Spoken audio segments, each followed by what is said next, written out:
Wow. I've been up here a lot. I've never seen a crowd like this.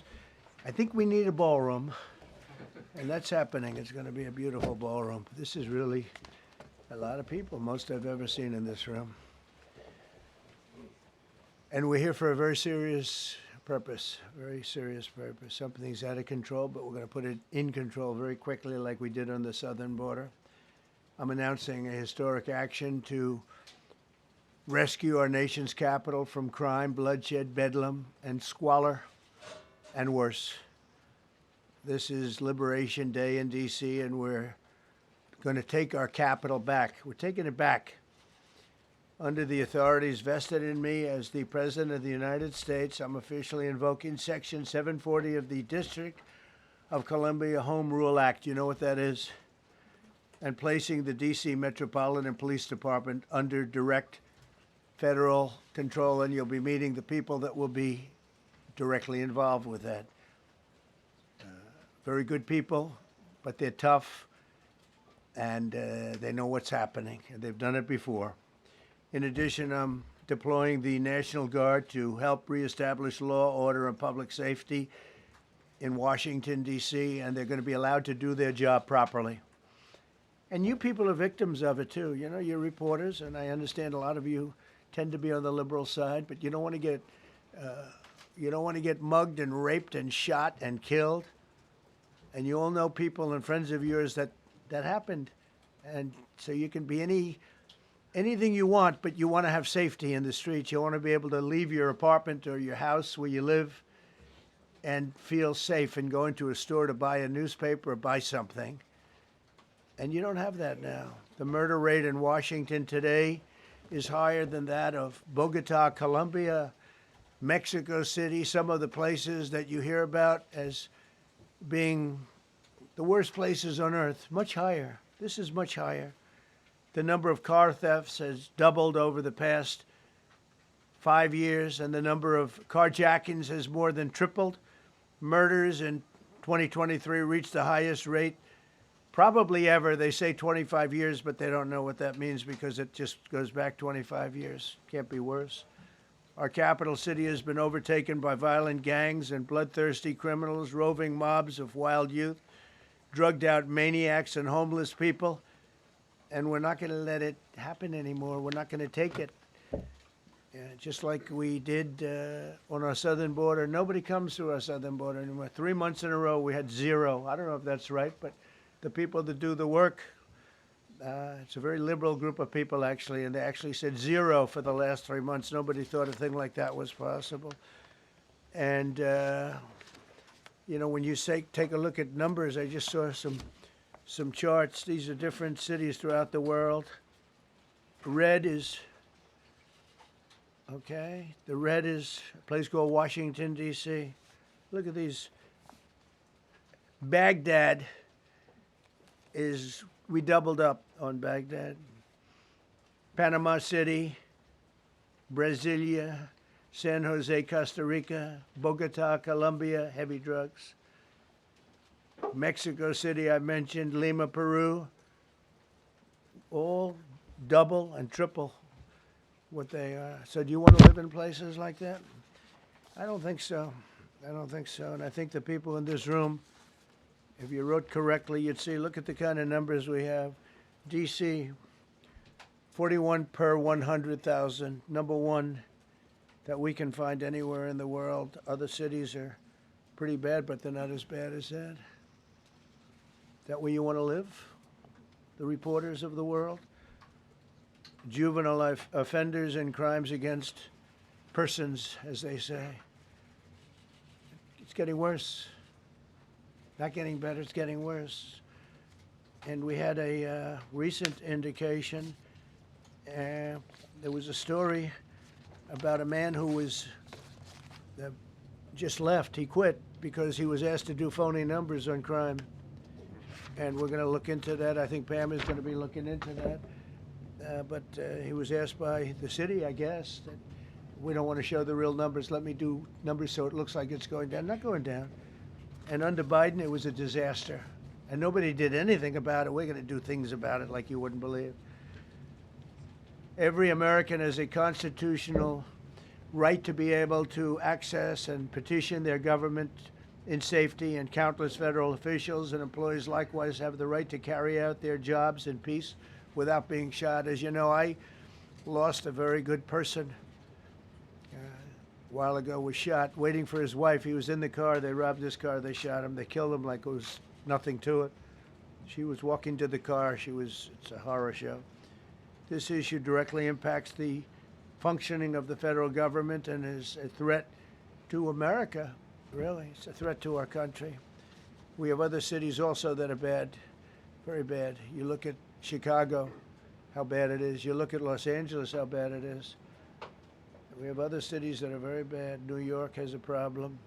And then you have, of course, Baltimore and Oakland. We don't even mention that anymore. They're so far gone. We're not going to let it happen. We're not going to lose our cities over this.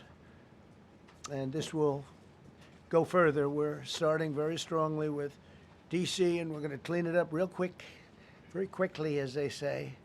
Days ago, a former member of the Doge staff was savagely beaten by a band of roving thugs after defending a young woman from an attempted carjacking. He was left dripping in blood. He thought he was dead, with a broken nose and concussion. Can't believe that he's alive. He can't believe it. In June, a 21-year-old congressional intern was tragically killed after being hit by a stray bullet in a drive-by shooting. A former Trump administration official named Mike Gill, fantastic person, was murdered last year in cold blood in a carjacking blocks away from the White House. We all knew him. Great person. Waiting for his wife as she was walking to the car. A Democrat congressman was also carjacked at gunpoint not far from the Capitol. And in 2023, an aide to Senator Rand Paul was stabbed in the chest and head by a demented lunatic as he walked down the street, just absolutely for no reason. Horrifically, last July 4th weekend, a 3-year-old girl was shot in the head and killed while sitting in a car near the Capitol. It's becoming a situation of complete and total lawlessness. And we're getting rid of the slums, too. We have slums here. We're getting rid of them. I know it's not politically correct. You'll say, oh, so terrible. No, we're getting rid of the slums where they live. Caravans of mass youth rampage through city streets at all times of the day. There are ATVs, motorbikes. They travel pretty well. Entire neighborhoods are now under emergency curfews. Just this past weekend, gunfire went through, and you saw that, the Navy Yard. I saw it this morning. They saw that they fought back against law. See, they fight back until you knock the hell out of them, because it's the only language they understand. But they fought back against law enforcement last night.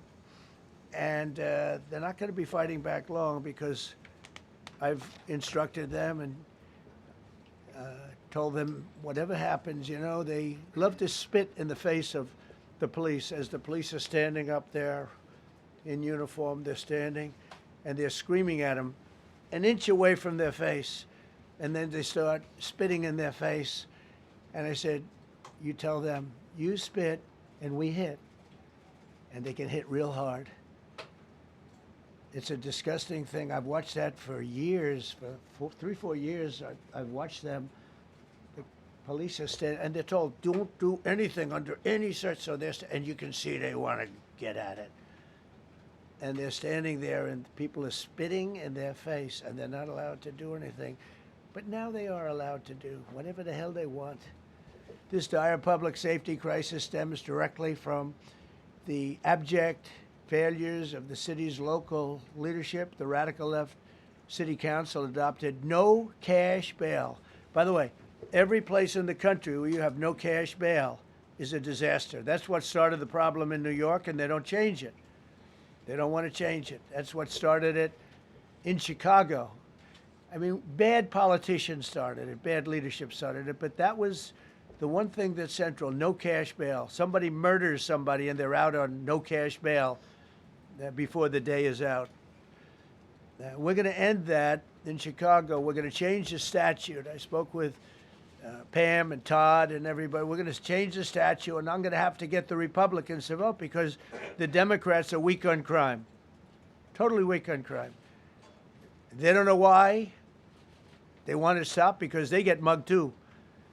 But we're going to change no cash bail. We're going to change the statute and get rid of some of the other things. And we'll count on the Republicans in Congress and Senate to vote. We have the majority, so we'll vote. We don't have a big majority, but we've gotten everything, including the great, big, beautiful bill. Got that done, and that's one of the greatest things that's ever happened to people in this country. They're starting to figure it out, how good it is. Biggest tax cut in history. So many things. But we'll be able to get that done. So, Todd, if you and Pam can draw up things working with the people, we will. I'll get it passed. We'll get it passed with the Republicans. Probably won't get, think of this, probably won't get one Democrat vote because they have no idea what they're doing. That's why they want men playing in women's sports. That's why they want transgender for everybody transgender. And they just got walloped in an election, in a landslide, and they haven't changed one thing. I saw the other day the certain gentleman who was a very well-known politician, Democrat, was fighting like hell that men should be allowed to play in women's sport. They just don't get it.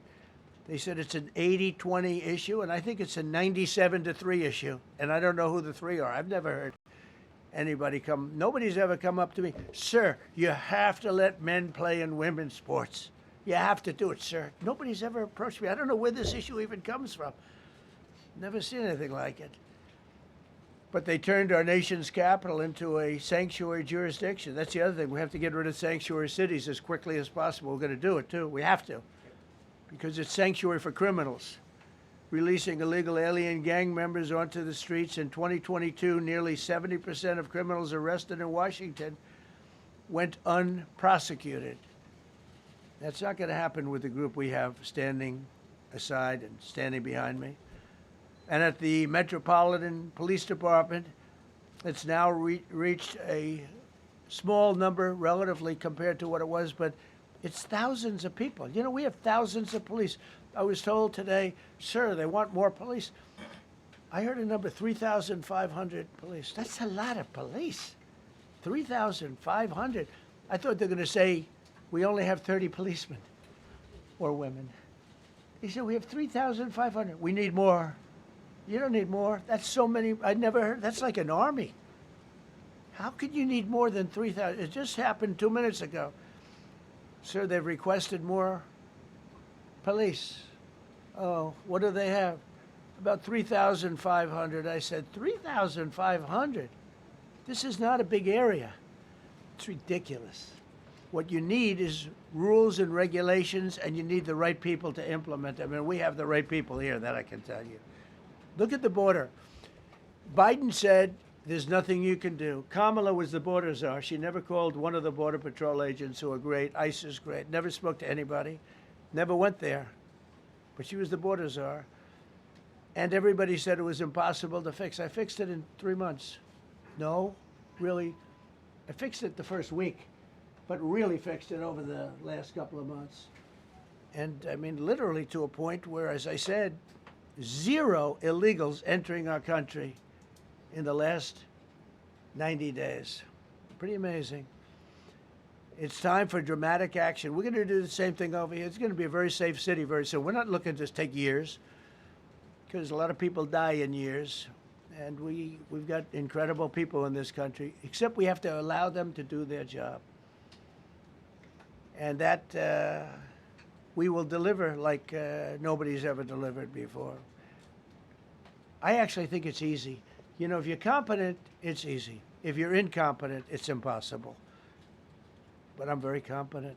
Last week, my administration surged 500 federal agents into the district, including from the FBI, ATF, DEA, Park Police, the U.S. Marshal Service, the Secret Service, and the Department of Homeland Security. You know, a lot of nations, they don't have anything like that. They got some police, and they're rough police. They don't have DEA, ATF, FBI, Park Police, U.S. Marshal Service, Secret Service, Department of Homeland Security. They got some police, but they're rough police, and they do their job. They don't have crime. We're not going to have crime either. They made dozens of arrests, and that's what starts to happen. Again, cashless bail. Watch what we do with that. Today, we're formally declaring a public safety emergency. This is an emergency. This is a tragic emergency. And it's embarrassing for me to be up here. You know, I'm going to see Putin. I'm going to Russia on Friday. I don't like being up here talking about how unsafe and how dirty and disgusting this once beautiful capital was, with graffiti all over the walls. It's another part of it, by the way, because we're talking about safety, but we're also talking about beautification. We have the most beautiful, potentially, capital in the world. We always had. But people come from Iowa, they come from Indiana, they come and then they get mugged. Not going to happen. Keep coming, because by the time you get your trip set, it's going to be safe again, and it's going to be clean very quickly. We're going to replace the medians that are falling down all over the roads. We're going to replace the potholes. We're going to put a nice new coat of asphalt over the top.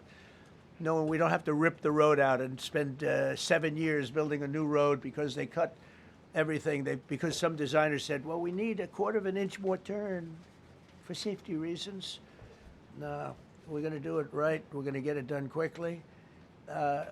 So today we're declaring public safety emergency in the District of Columbia, and Attorney General Pam Bondi, who's fantastic, is taking command of the Metropolitan Police Department as of this moment. And I'll be making the appropriate notifications to Congress and to the mayor, our new DEA administrator, who's one of the top in the country. He better be Terry. If you're not, I'm going to get rid of you so fast. Terry Cole. Terry, thanks. Very good. We just got him. Most highly recommended person. And you'll be designated as the interim federal commissioner of the Metropolitan Police Department. Okay? And you run them tough. They're good. You have a lot of good people. You have people that shouldn't be there. You also have people that shouldn't be there. They got in there because of woke. But you have a lot of great police. And those people are the ones that want to help you. This city will no longer be a sanctuary for illegal alien criminals. We will have full, seamless, integrated cooperation at all levels of law enforcement, and we'll deploy officers across the district with an overwhelming presence. You'll have more police, and you'll be so happy because you'll be safe. When you walk down the street, you're going to see police, or you're going to see FBI agents. We're going to have a lot of agents on the street. You're going to have a lot of essentially military, and we will bring in the military if it's needed, by the way. We're going to have National Guard. But Pete Hegseth will tell you about it. We will bring in the military if needed. People say, oh, that's so terrible. He's going to bring in, it's been used many times over the years. I don't think we'll need it. I think we've got so many great people, including the people that are in the police department with proper leadership. They'll immediately begin massive enforcement operations targeting known gangs, drug dealers, and criminal networks to get them the hell off the street, maybe get them out of the country, because a lot of them came into our country illegally. They shouldn't have been allowed in. They come from Venezuela. They come from all over the world. We're going to get them the hell out. They won't be here long. But some of these people, a lot of them, are homegrown criminals. And these are bad people. These are rough people. And this is just a list of some of the people that were given to me today that were criminals removed from the D.C. streets this weekend. They were rough and tough. But we're rougher and tougher. Look at these people here. Nothing, you know. They're not going to be your local school teacher. Look at this guy. He has killed people numerous times. They're not going to be an asset. They will never be an asset to society. I don't care. I know we all want to say, oh, they're going to be rehabbed. It's not going to be rehabbed. I'm going to ask Doug Burgum to come up and say a couple of words because he's in charge, as you know. He's Interior, but he's in charge of the U.S. Park Police. And I've heard so many great things about the Park Police. They're proud of it. They've been there for a long time. Their families oftentimes grow into the roles. They love the country. They love this area. So, Doug, could you say a few words, please? Thank you, Mr. President. On behalf of the U.S. Park Police, this is the oldest federal police force in the nation. They were formed in 1791 by none other than President George Washington. They've got the awesome responsibility of protecting our nation's most sacred monuments. The National Mall, Washington Monument, Jefferson Memorial, Lincoln Memorial, Statue of Liberty, and out west, the Presidio and the Golden Gate area. These folks have tens of millions of visitors a year, the kind of people that President Trump's talking about that come from around the country and around the world to see our sacred and learn about our history and our sacred monuments. They've been doing a fantastic job, but they are so pleased, the rank and file, that President Trump is now allowing them to enforce the law. As those of you that live in the city may know, that the circles and the triangle parks that are spread throughout D.C. are actually federal park property. So the U.S. Park Police also have responsibility for that. These became littered with homeless camps under the Biden administration. All of you saw that. Since President Trump's executive order on March 27th, making D.C. safe and beautiful again, the U.S. Park Police have removed over 70 homeless camps. And President Trump also talked about beautification. They're stopping and enforcing the laws against graffiti on our monuments. They've removed over 80 specific attacks against our history with graffiti on our monuments. So they continue to do a great job, whether it's in their vehicles, on foot, or on the mounted police that you see around the National Mall. And President Trump, they thank you. The rank and file is so happy to be enforcing the law again. Thank you for your leadership, and they're excited about the announcement you're making today. Thank you, very good. Great job you're doing. Thank you very much. Pete, could you say something about the military, if you would? Well, Mr. President, it's an honor to be here. And at your direction this morning, we've mobilized the D.C. National Guard. It'll be operationalized by the Secretary of the Army, Dan Driscoll, through the D.C. Guard. You will see them flowing into the streets of Washington in the coming week. At your direction as well, sir, there are other units we are prepared to bring in. Other National Guard units, other specialized units. They will be strong, they will be tough, and they will stand with their law enforcement partners. This is nothing new for DOD. As the President noted, at the border, we've got 10,000 troops down there who've been operating in defense cooperation areas, defense zones, where there's zero illegal crossings because of troops on strikers scanning the border. We've been protecting other people's borders for 20 years. It's about time we protect our own, and we're working with ICE and CBP. In Los Angeles, we did the same thing, working with the California National Guard, working with ICE officers. ICE officers deserve to do their job and not be attacked. We will work alongside all DC police and federal law enforcement to ensure this city is safe, this city is beautiful, and as I always say about President Trump to the troops, he has their back. And my message to the National Guard and federal law enforcement in Washington is, we have your back as well. Be tough, be strong, we're right behind you. Thank you, Mr. President. I'm going to ask Pam, because she's now, as you heard me say, she's really in charge of a lot of what we're talking about. She's done an incredible job. People are going to start to see the fruits of her labor. And Pam, maybe you could say a few words about what we're talking about here. Sure, President. Let me be crystal clear. Crime in D.C. is ending, and ending today. We are going to use every power we have to fight criminals here. President, thank you for caring about our capital. Families come here every summer. Our museums are free. We have the National Zoo. We have the National Gallery. D.C. should be a place where everyone can come and feel safe. Behind me and to my side, we have some of the best career law enforcement and prosecutors in the country who are ready to take this on. As the President said, Terry Cole is going to be supervising the Metro Police Department. Gaddy Serralta, our U.S. Marshal, is going to be supervising command and control, the entire operation. Our Deputy Attorney General, Todd Blanche, and I will be working with them closely, along with our great FBI Director, Kash Patel. Kash is going to talk to you in a minute about what we did in Virginia recently with Governor Youngkin. Many of you covered that, and it was tremendously successful. Not only that, our secret weapon here in D.C. is U.S. Attorney Jeanine Pirro, one of the toughest prosecutors and a former judge, and she is going to be talking about juvenile crime, how it's out of control here, and what she's going to do to fight back. No more crime rampant in our beautiful capital. No more teenage girls beating a disabled man to death. No more of that. No more drive-bys. We're going to do everything we can. And working with the ATF Director Driscoll and Commander of the Army, we're going to all work together. That's what we all do in this room. We work together, we fight. Do not underestimate one person in this room. We're going to make DC beautiful. We're going to make DC safe again. One other thing, just at the wharf a few days ago, the area of the wharf, Terry Cole reached out to me, not even nightfall, on the weekend, where so many families and tourists go. A guy's overdosing from fentanyl on a park bench in the middle of families around. They administered Narcan and saved his life. No more of that. The President of the United States is going to clean up DC, and we're going to be there to help him, and we're going to be successful. Thank you. Thank you, Ben. Cash, talk about Northern Virginia, if you would. Northern Virginia, we had a big success. Thank you, Mr. President. Thank you, Attorney General Bondi, for your leadership, Deputy Attorney General, and the rest of our interagency partners.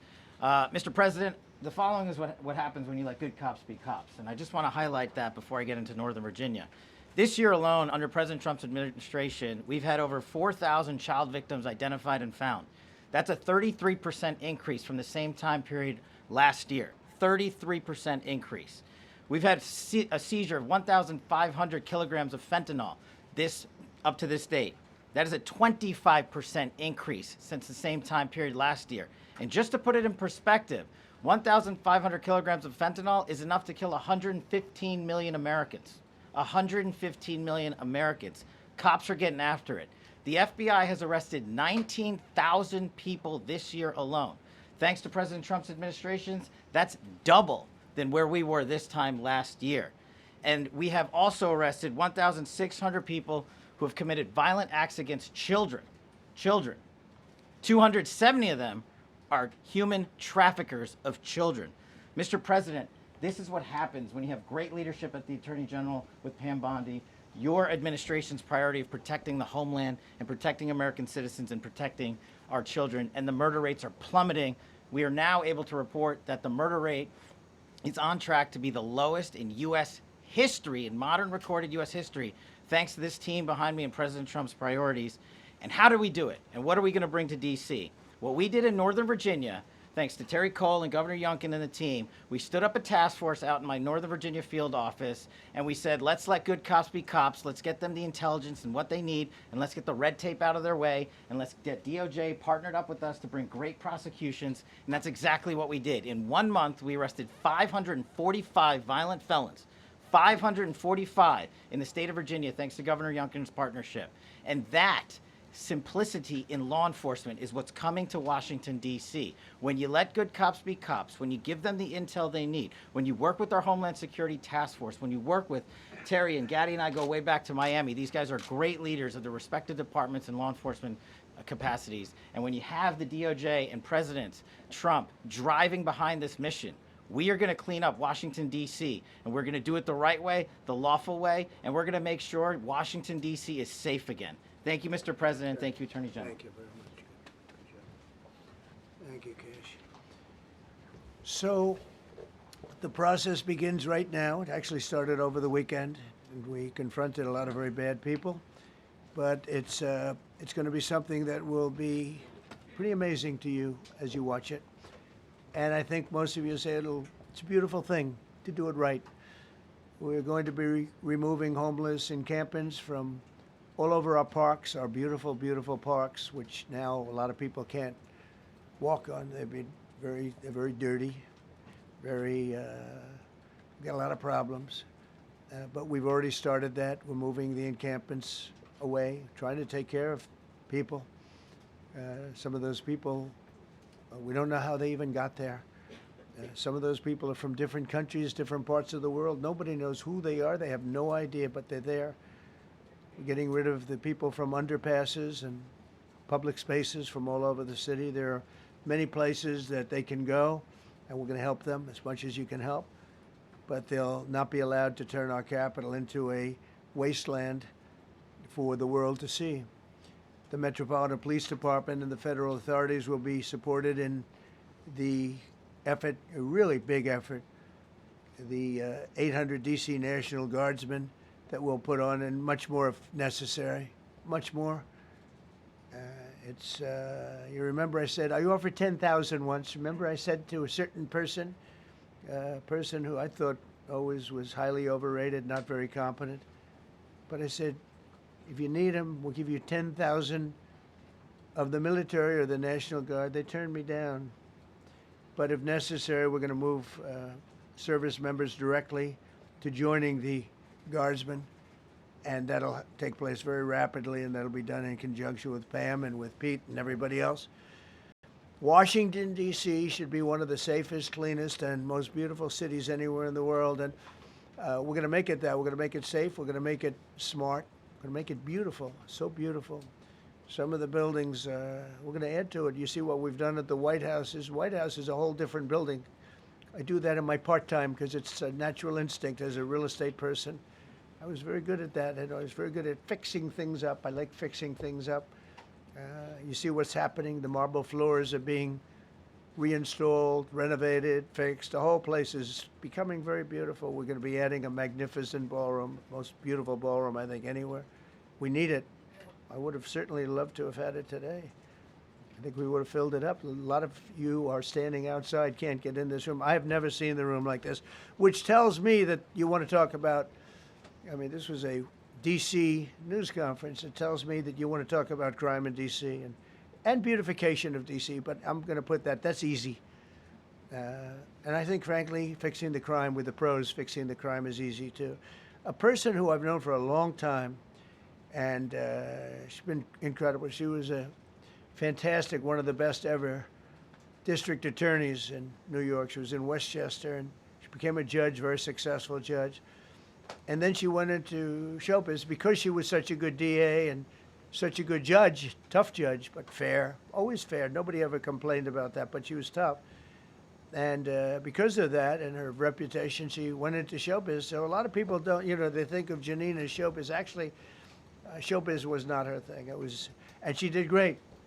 She was on, along with a couple of other of my friends, on the #1 show. And she did great, but this is what she loves doing. This is really her baby. What she's going to do is going to be incredible. And I'd like to speak for just a few seconds on what she has in mind, what she wants to do. We're going to be appointing some judges. We have some open spots, and we're going to take people, because the judges are letting killers out. They just say, go, that's okay, don't worry about it. So we're putting some, Pam recommended, Todd recommended, some judges that are great. Janine recommended. Janine's given me 3 great candidates already. We have about 10 open spots, and we can probably create some more. We need them. Janine, would you say a few words, please? Thank you very much, Mr. President, and thank you, Madam Attorney General, and to all my partners here. We all want the same thing. We all want a safe city. We want a safe capital. We want to be able to bring our families here.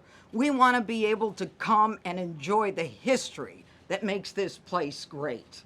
And unfortunately, we are not in that position right now. And Mr. President, I want to thank you for taking the step that we need right now to make criminals understand that they are not going to get away with it anymore. And I'm not going to stand here and go over and over the cases. But what I can tell you is this. I see too much violent crime being committed by young punks who think that they can get together in gangs and crews and beat the hell out of you or anyone else. They don't care where they are. They can be in DuPont Circle, but they know that we can't touch them. Why? Because the laws are weak. I can't touch you if you're 14, 15, 16, 17 years old and you have a gun. I convict someone of shooting another person with an illegal gun on a public bus in the chest, intent to kill. I convict him. And you know what the judge gives him? Probation. Says you should go to college. We need to go after the DC Council and their absurd laws. We need to get rid of this concept of, no cash bail. We need to recognize that the people who matter are the law-abiding citizens, and it starts today. But it's not going to end today. because the president is going to do everything we need to do to make sure that these emboldened criminals understand we see you, we're watching you, and we're going to change the law to catch you. And my final note is this. These kids understand that the jurisdiction is through the state attorney general, Brian Schwab. I did a poster of the young man from Doge who was beaten bloody with a severe concussion, a broken nose. And then I did a poster of what happens to those kids, because I can't arrest them, I can't prosecute them. They go to family court and they get to do yoga and arts and crafts. Enough. It changes today. Thank you, Mr. President. Thank you, Jim. You're welcome. Great job. Thank you. If I could, I just signed some executive orders. I'd like to have Will please come up and we'll let the people know what we signed. Do you want to put them down? Yes, sir. Go ahead. A short while ago in the Oval Office, President Trump signed 2 crucial executive actions to deal with the emergency crime conditions we currently face in the District of Columbia. The first of these was an executive order, as President Trump said before, invoking his powers under Section 40 of the Home Rule Act to take federal control of the D.C. Metropolitan Police Department. Along with that executive order, President Trump signed the statutorily required notification letters to Mayor Bowser and to the relevant House and Senate committee leaders. The second major executive action that President Trump signed was a presidential memorandum directing the Secretary of Defense to utilize the National Guard to address the conditions we see on our streets here in D.C. It also authorized the Secretary of Defense to work with state governors to utilize their National Guard units if necessary as well. These are bold, decisive steps intended to combat the out-of-control crime conditions we've seen on D.C.'s streets for far too long. And I, for one, am deeply proud to be part of an administration that's finally coming to terms with these issues, sir. Thank you very much. Sir. Thank you. So, just to conclude, Washington, D.C. should be one of the safest, cleanest, most beautiful places anywhere in the world. It was years ago. We had one problem that was a pretty big problem. The radical left got out of control and they started trying to rip down statues. And I said, let's go pass a law real fast. We're going to do it real fast, but we were blocked by the Democrats who do not want safety. Nobody gets it. I don't get it. They don't get it because they can't get votes. I don't know how they can win an election with this, but they don't want safety. And I found an old statute, very old, early 1900s, that said if you so much as touch or even think about destroying a statue or a monument in Washington, D.C., you go to jail for 10 years with no probation, no anything. In other words, slightly different than we have today. Today we have cashless bail. There you get jailed 10 years. No curtailed sentence, 10 years. And we took it out. Nobody used it. It was never used because, you know, it's harsh. And you remember they started to rip down the statue of Abraham Lincoln. I said, that's a tough one to rip down. He was pretty good, Pam. I think he was pretty good. When the ropes started going around Abraham Lincoln to pull him down, Andrew Jackson, others, and they were heading to the Jefferson Memorial, Thomas Jefferson. They're going to do a big number there. I said, it's time. And I signed that statute immediately. We had it updated. We made it use the same language, all passed by Congress. And I announced it's 10 years in jail, no probation, no anything, 10 years, no curtail sentence if you touch, so much as touch a statue in Washington, D.C. And it was an amazing sight, beautiful sight. Everybody just left. The ropes were hanging around Andrew Jackson, and there were 2 ropes around Abraham Lincoln. They left the rope, but everybody just left. I know it was the last problem we ever had. You know, that was the last problem that we ever had with the statues. They were going wild, and somebody came to me and said, sir, in 1910, I don't want to give you an exact because you'll say, Donald Trump gave us wrong dates around like early on. You know, if I'm slightly off, they make you sound a little bad. So I won't put myself in that position. I won't put you in that position, because I think everybody agrees with what we're doing today. But when I signed that thing, it was like a miracle. Everybody left. They were gone. They were starting to march down. They started the march toward Thomas Jefferson, and I figured he was always going to be safe.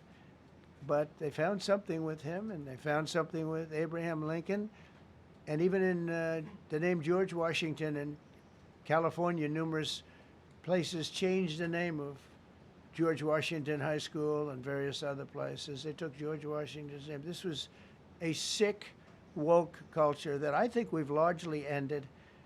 And a lot of those people that were woke are now turning out to be the opposite. I won't go so far as to say MAGA. It's a very special category. But they've gotten out of that.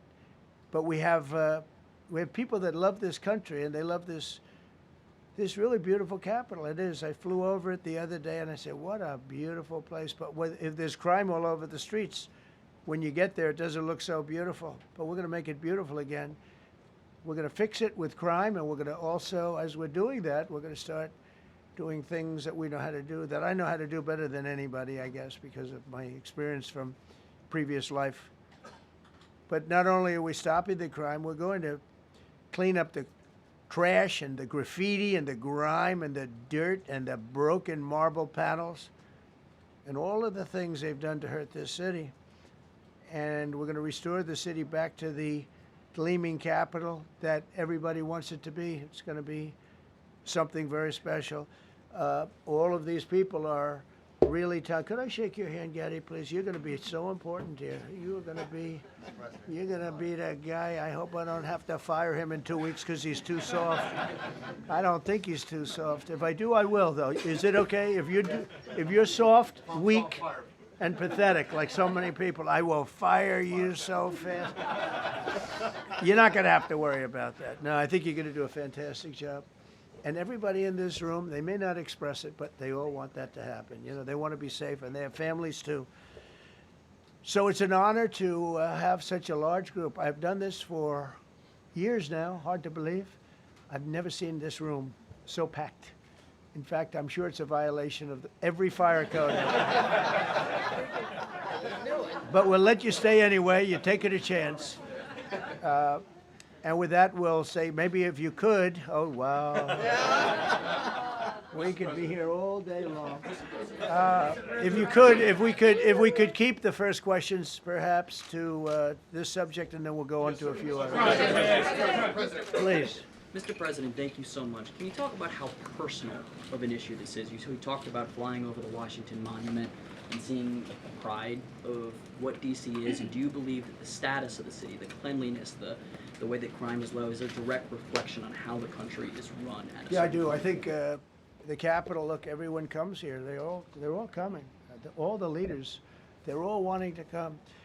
And I say it, I've said it again, but I'm really just quoting other leaders from NATO, from the Middle East, King of Saudi Arabia, Qatar, UAE. I was over there. We brought back $5.1 trillion of investment into our country. But a month and a half ago, I was at NATO.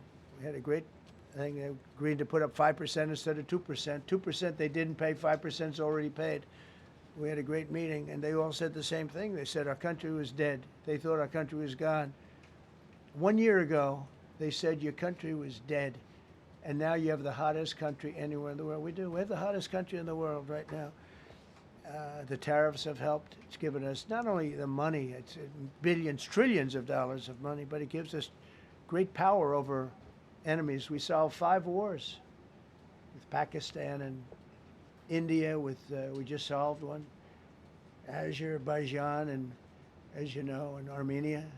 A war was raging for 37 years. And the 2 leaders got up and they said, we never thought this would be solved. Russia tried to solve it. They all tried to solve it. It was a very tough situation, but we got it done. And I said to the 2 men, I said, are you guys friends? And they had a hard time. You know, they've been killing each other for 37 years, right? One was there 5 years, one was there for 22 years. He said, my whole life I've been fighting this war, and you got it solved. But we did many of those. We did in the Congo and Rwanda. That's been going on for 30 years. 8 to 9 million people killed that they know of, but it was raging, and we got that solved. We got a lot of them done. It's a great honor. But you want to have, when they come, the leaders come to our country to sign documents that the war is over or whatever, or for other reasons. They come for trade. And you want them to come through so beautifully. You ride down those roads, everything should be perfect. You shouldn't have medians falling down into the roadway. Median, you know, the metal things that are always, somebody had a great lobbyist, because I've never seen them look good. I've been looking at those things with the little, right? They're always broken and bad, but here they're really bad. And we're going to either put new or fix it, and it's not expensive. It's not really expensive. And we're going to fix our roads a little bit. We're going to clean up our sidewalks. You have countries where every Saturday the people go out and they wash their sidewalks in front of their stores or their houses. They scrub their sidewalks. So we aren't quite at that level yet. I don't think, Garde, we're not quite there yet, but maybe we will. They go out and they scrub. I think it's so beautiful to hear that and to see those stories. But we're going to make it clean. But just to finish with your question, it's a very, very strong reflection of our country.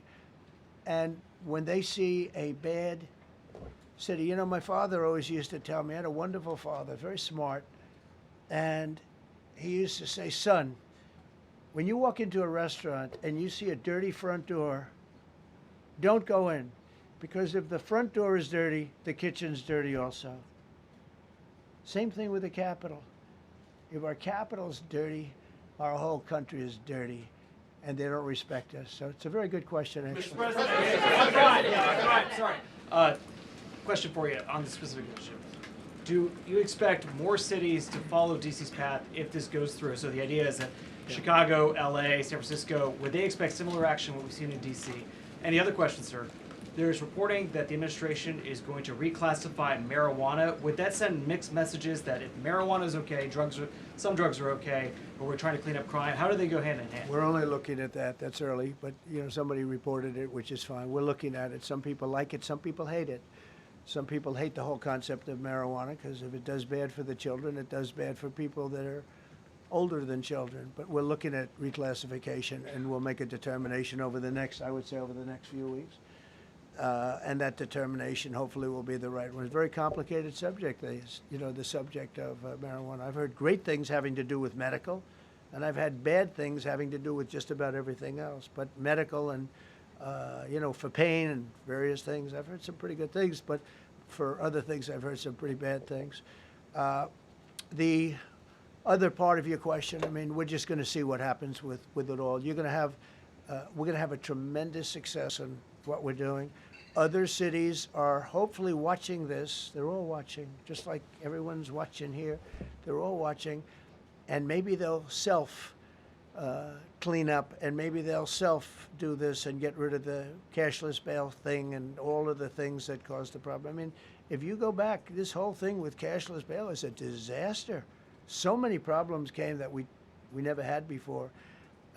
So they're watching us today, and if they don't learn their lesson, if they haven't studied us properly, because we're going to be very successful. I have zero doubt about that. It's going to be. It's a question of will it be really fast, like the border. You know, everyone said, they used to say, Biden used to say, I need legislation. I didn't get any legislation. I called up our people, and we did a great job. Tom Homan was great. As you know, our secretary did a great job. They did a great job. There's no games. They didn't play games. And we're going to have the same thing here. But then I'm going to look at New York in a little while. Let's do this. Let's do this together. Let's see. It's going to go pretty quickly. And if we need to, we're going to do the same thing in Chicago, which is a disaster. We have a mayor there who's totally incompetent. He's an incompetent man. And we have an incompetent governor there. Pritzker's an incompetent. His family threw him out of the business, and he ran for governor. And now I understand he wants to be president. But I noticed he lost a little weight, so maybe he has a chance. You know, you never know what happens. But Pritzker's a gross incompetent guy, thrown out of the family business. But when I look at Chicago and I look at LA, if we didn't go to LA 3 months ago, LA would be burning like the part that didn't burn. If he would have allowed the water to come down, which I told him about in my first term, I said, you're going to have problems, let it come down. We actually sent in our military to have the water come down into LA. They still didn't want it to come down after the fires. But that was it, we have it coming down. But hopefully LA's watching. That mayor also, the city's burning. They lost like 25,000 homes. I went there the day after the fire. You were there, and I saw people standing in front of a burned down home. It was, their homes were incinerated. They weren't like, even the steel was literally, it was all warped and literally disintegrated because of the winds and the flame and the whole thing, like a blowtorch.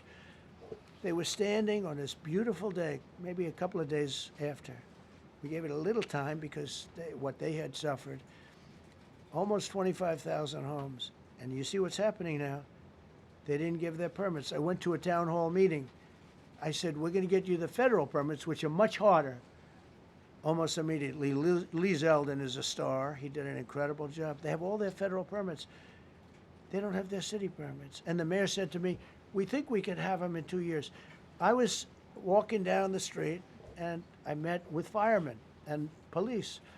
And I was saying hello to many people that were standing in front of their homes with yellow tape. You can't go in. You can't go onto the lot. And those people wanted to start rebuilding their homes then and there. And the mayor said, we should be able to get them the permits within 2 years. I said, that's a shame. 2 years? Are you kidding? I'm going to get them the federal permit like almost immediately. 2 years. And she drew it back. Well, maybe 1 year. The place was booing her out of the place. They don't have their permits to build their homes. And now they're talking about putting, this is among the most beautiful areas was in the country. Now they're talking about putting low-income housing there. Can you believe this? I love low-income housing. I made money with low-income housing. I built low-income housing. I know more about low-income housing and luxury housing. I know about everything real estate. They want to replace some of those homes with low-income housing. They haven't gotten their permits yet. We've gotten all the federal permits, which are much tougher to get, and it was done almost immediately through Lee Zeldin and Federal Environmental. And I watched the other day, those people are angry. And now, you know, they had tremendous, they loved that area. They loved the whole big area, different places, but they loved it. It was all luxury stuff and beautiful stuff, and some wasn't that luxury, but the level of love for that neighborhood, their neighborhoods, was incredible.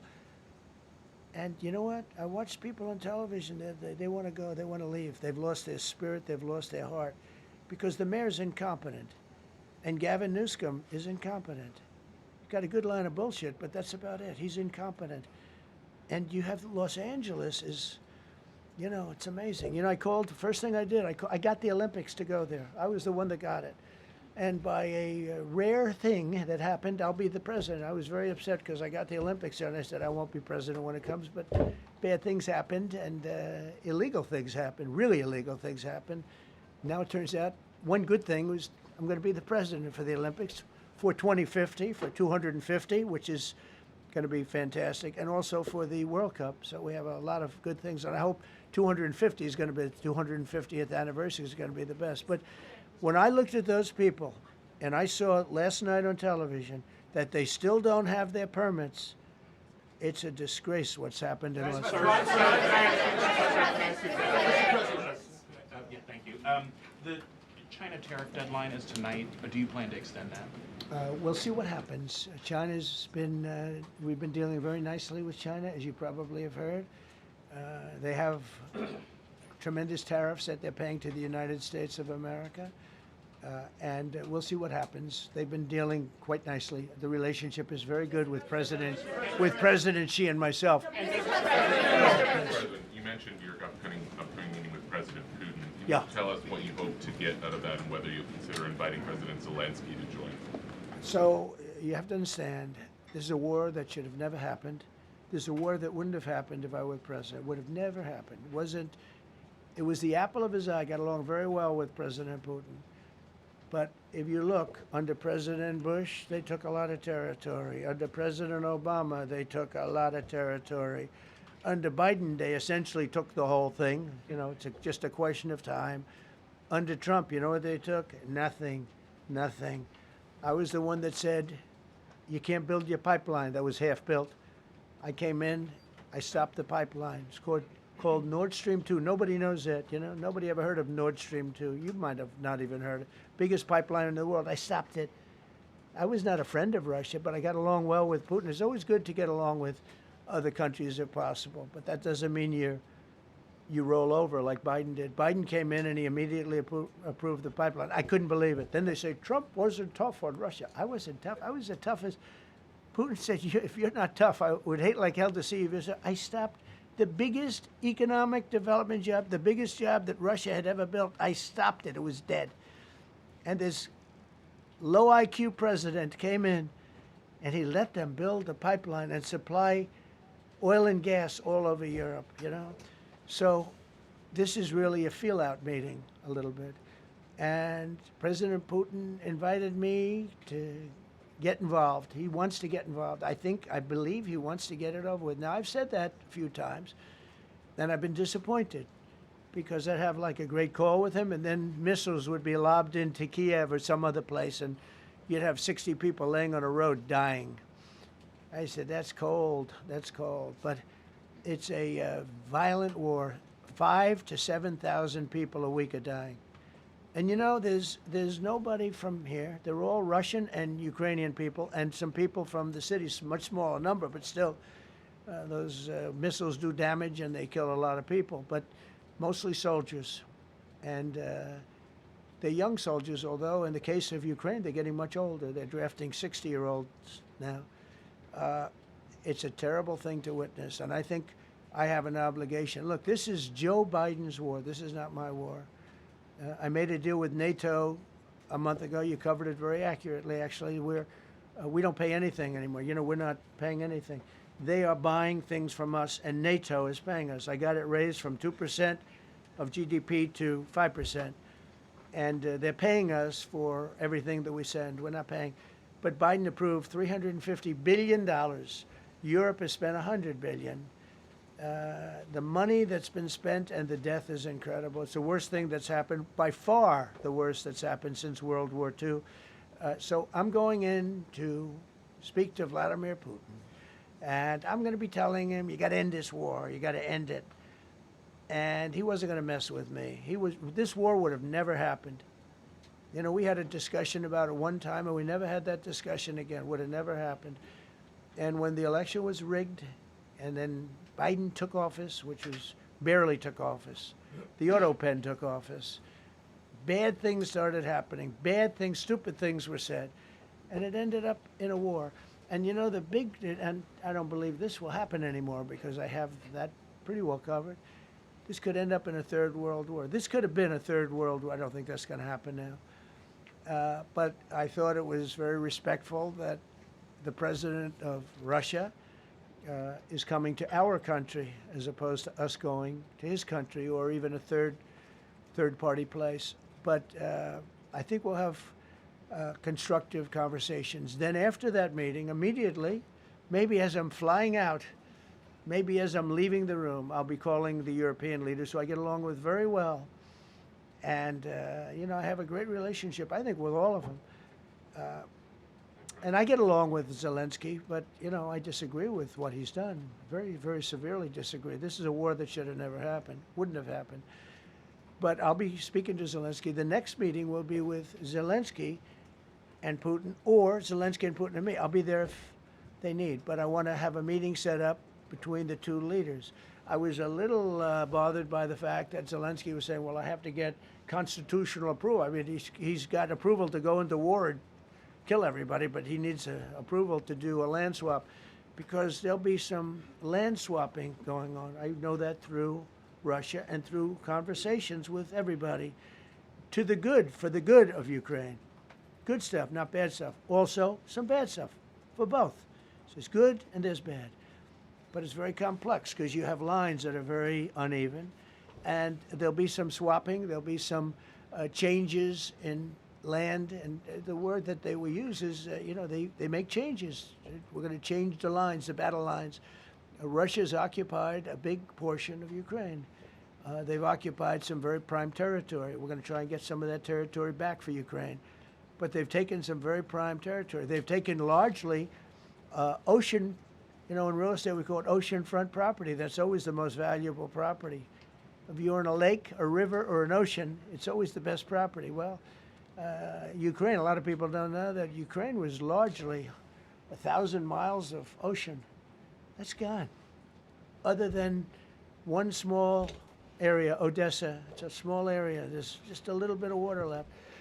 So I'm going to go and see the parameters. Now, I may leave and say, good luck, and that'll be the end. I may say this is not going to be settled. I mean, there are those that believe that Putin wanted all of Ukraine. I happen to be one of them, by the way. I think if it weren't for me, he would not be even talking to anybody else right now.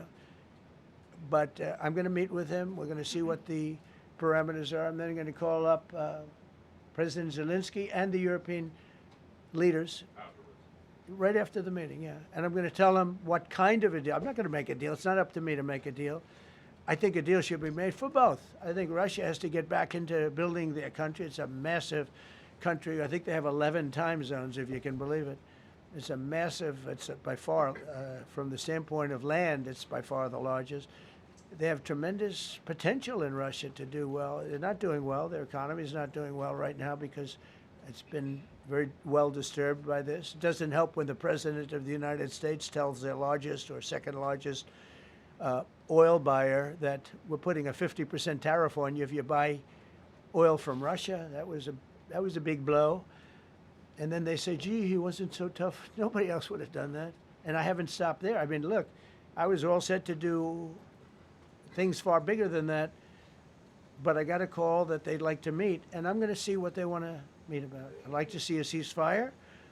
I'd like to see the best deal that could be made for both parties. It takes two to tango, right? So ultimately, I'll have a meeting next week. I had a great relationship with him, considering the fact that I was not nice to him because of the pipeline. I ended the pipeline. I also gave the javelins. Do you ever hear of a javelin? Javelin is called a tank buster. They say that Obama gave them sheets and I gave them javelins. If it weren't for me, all those tanks that were destroyed at the first days of the war because the tanks got stuck in the mud, some commander made a better. They would have been in Kiev in 4 hours going down the highway. But a Russian general made a brilliant decision to go through the farmland instead. And they just had torrential rains, and the rains were so bad, and it was mud, and those tanks got stuck in the mud. I don't know who that general is, but knowing Vladimir, he's probably not around any longer because all those tanks were stuck in the mud, and they went along with the javelins. I gave them the javelins. You know that, right? I gave them javelins. They gave them sheets. But I'm going to meet with President Putin, and we're going to see what he has in mind. And if it's a fair deal, I'll reveal it to the European Union leaders and to the NATO leaders, and also to President Zelensky. I think out of respect, I'll call him first, and then I'll call them after. And I may say, lots of luck, keep fighting, or I may say we can make a deal. I will tell you this, I've seen a poll coming out of Ukraine. 88% of the people would like to see a deal made. And if you go back 3 years, everybody was gung-ho for war. Everybody's gung-ho for war until you have it. It's an amazing thing. I had it with a couple of countries where I couldn't get a deal done with one particular country. And I just couldn't. The guy's great. He's a friend of mine. Great. Good leader. Tough as hell. I couldn't get the deal done. And then he went into war for a short period of time. You know where I'm talking about. First term. And it was nasty. Guys being killed all over the place. And he went through 1 week of war, and I was able to get the deal done. He said, this is nasty. Yes, please. Yeah, just to follow up on what you were saying there. First of all, Volodymyr Zelensky is not invited on Friday? He wasn't a part of it. I would say he could go, but he's gone to a lot of meetings. He's been there for 3.5 years. Nothing happened. And what is the definition? I mean, do you want somebody that's been doing this for 3.5 years? What's the definition of a good deal? I'll tell you after I hear what the deal is. Because there could be many definitions. You're talking about a very large and complex situation. Now, I tell you, the war that I just settled with Azerbaijan and with, as you know, and Armenia was almost as complex as this one, having to do with routes, Successful trade. meeting on Friday with Vladimir Putin. Well, we're going to have a meeting with Vladimir Putin, and at the end of that meeting, probably in the first 2 minutes, I'll know exactly whether or not a deal can be How will you made. know that? Because that's what I do. I make deals. Mr. President. please, go ahead. Yeah, thank you, Mr. President. I'm going to ask you two questions, one about China, one about Russia, if I could. On China, your administration agreed to send the most advanced or advanced NVIDIA and AMD chips. No, obsolete. No. Obsolete chip. Well, and then 15% of the You profits mean the come back. 20s? No. This is an old chip that China already has. And I deal with Jensen, who's a great guy, and NVIDIA. The chip that we're talking about, the H20, it's an old chip. China already has it in a different form, different name, but they have it. Or they have a combination of two will make up for it and even then some. Now, Jensen's a very brilliant guy, and Jensen also has a new chip, the Blackwell. Do you know what the Blackwell is? The Blackwell is super duper advanced. I wouldn't make a deal with that, although it's possible I'd make a deal, a somewhat enhanced in a negative way Blackwell. In other words, take 30% to 50% off of it. But that's the latest and the greatest in the world. Nobody has it. They won't have it for 5 years. But the H20 is obsolete. You know, it's one of those things, but it still has a market. So I said, listen, I want 20% if I'm going to approve this for you, for the country, for our country, for the U.S. I don't want it myself. You know, every time I say like 747, I want, yeah, for the Air Force. So I just wanted, so when I say I want 20, I want for the country. I only care about the country. I don't care about myself. And he said, would you make it 15? So we negotiate a little deal. So he's selling a essentially old chip that Huawei has a similar chip, a chip that does the same thing.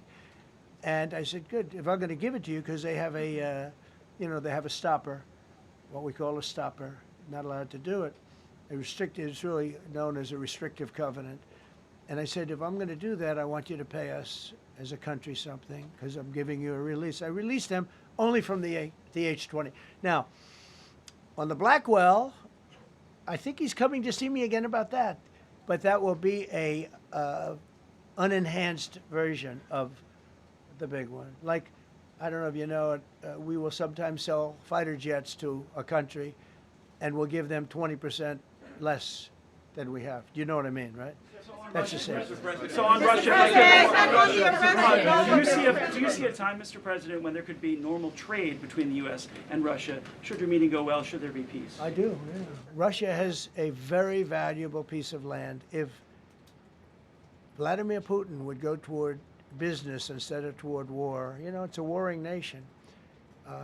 That's what they do. They fight a lot of wars. A friend of mine said Russia's tough because they just keep on fighting. They beat Hitler, so did we.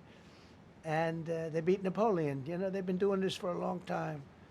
I asked a question to a very, very smart man that some people like and some people don't like. Viktor Orban, right? From Hungary, the head of Hungary.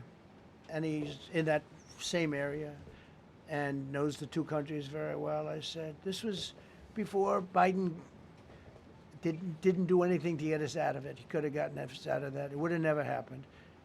I said, so can Russia be beaten by Ukraine?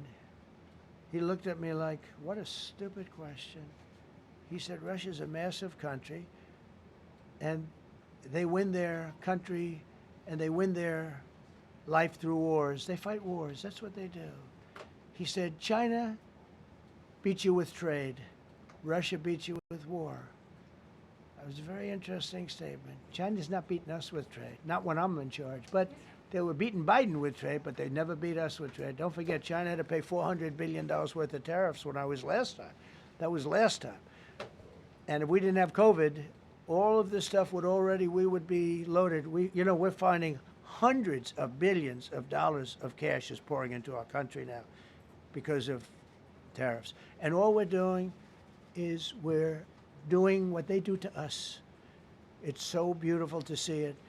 They found last month, as you saw, $25 billion of excess cash flow. They're saying, where did it come from? I said, I'll tell you where it came from. It came from a place called tariffs, and we're doing very well. We're really doing well. But I expect to have a meeting with Putin that I think it'll be good, but it might be bad. And I'm here for one reason, to get rid of a war that somebody else started. Should have never happened. And if I could end it, great. Complex war, a lot of bad blood, But Zelensky's been there for 3.5 years. So if you put him in a room, now I will say this, ultimately I'm going to put the two of them in a room. I'll be there or I won't be there.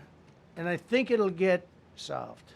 Yeah, please be. Thank you, Mr. President. Excuse me, I'm going to suggest, because do you have any other questions on DC? Because I don't want them to be. Wait. These are incredible people. I don't want them to be standing up here on subjects. Does anybody have a question of them? And then you guys can leave. Okay, a question.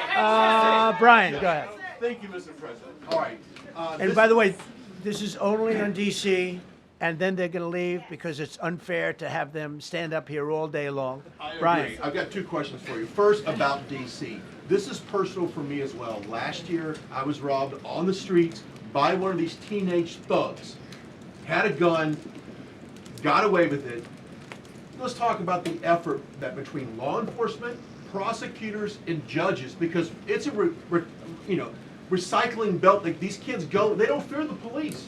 They know it. If you talk about how we've got to get these judges and put these kids behind bars, right.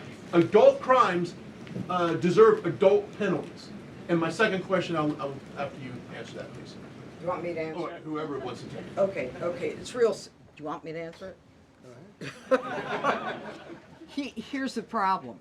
Assuming that they're 17 years, older than 17 years old, I can get the case. If they're under 18 years of age, I can only get the case if it's murder, rob one, rape, or even if they shoot a gun but don't kill you, I can't get it. So the law has to be changed. As the president said, cashless bail. That has to be changed.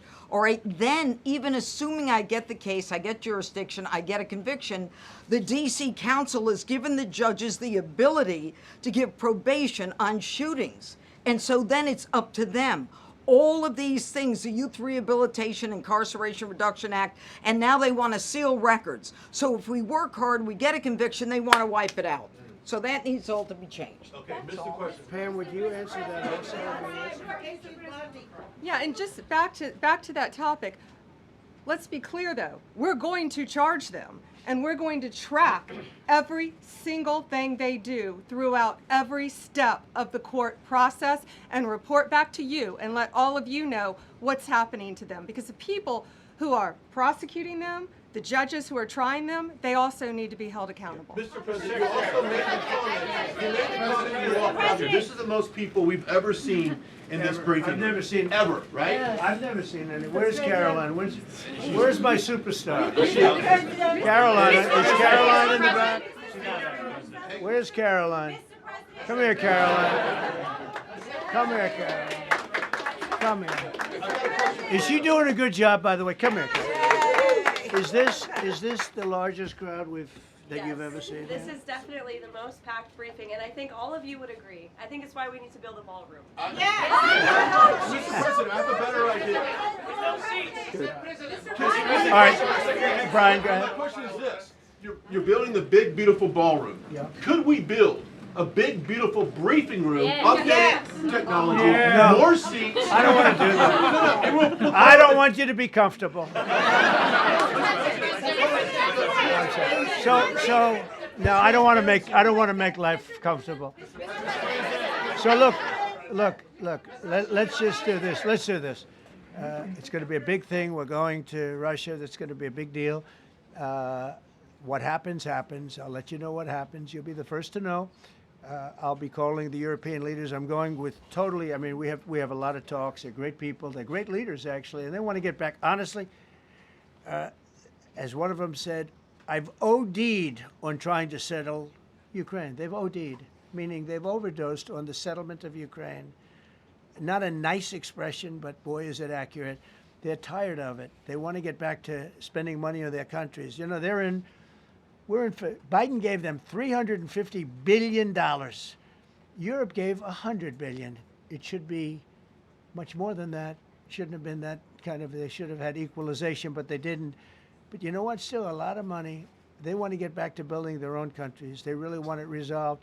My relationship with the European leaders, as you saw, is extremely good. It's perfect. It's beautiful. Wait. And we're going to try. I'll be in touch with them. I have 5 of them call me. You think it's easy? There are a lot of European leaders, but they rely on me. Very much rely on me. If it wasn't for me, this thing would never get solved until the last person breathing is dead. Would you talk to them before? Mr. President. Yeah, I did. I'm talking to them right now. So I'm talking to the European leaders. I'll be talking to President Zelensky. I'm going to get everybody's ideas. I go into that thing fully loaded right up there, and we're going to see what happens. Now, I think one of 2 things is going to happen. It's going to be a good meeting, and we'll go a step further. We'll get it done. I'd like to see a ceasefire very, very quickly. Very quick. I'd like to see it immediately, but I'd like to see it very quickly. And we're going to be dealing with the European leaders, and we're going to be dealing with President Zelensky, and hopefully we're going to have a great success.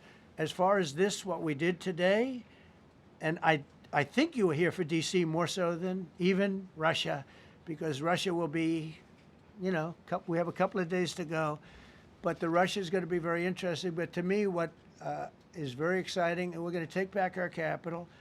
We're going to make it beautiful again, but we're going to make it, more importantly, safe again. It's going to be so safe. It's going to be a model. And then we'll look at other cities also. But other cities are studying what we're doing. And you have some capable people in other cities. They can do it too. But we have a great group of professionals. We're going to have a safe, beautiful capital, and it's going to happen very quickly. Thank you all. Thank you all very much.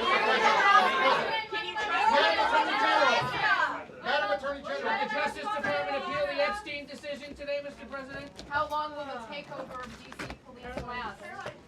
We'll see you guys tomorrow. We'll have another briefing. We'll see the National Guard on their streets. All of them.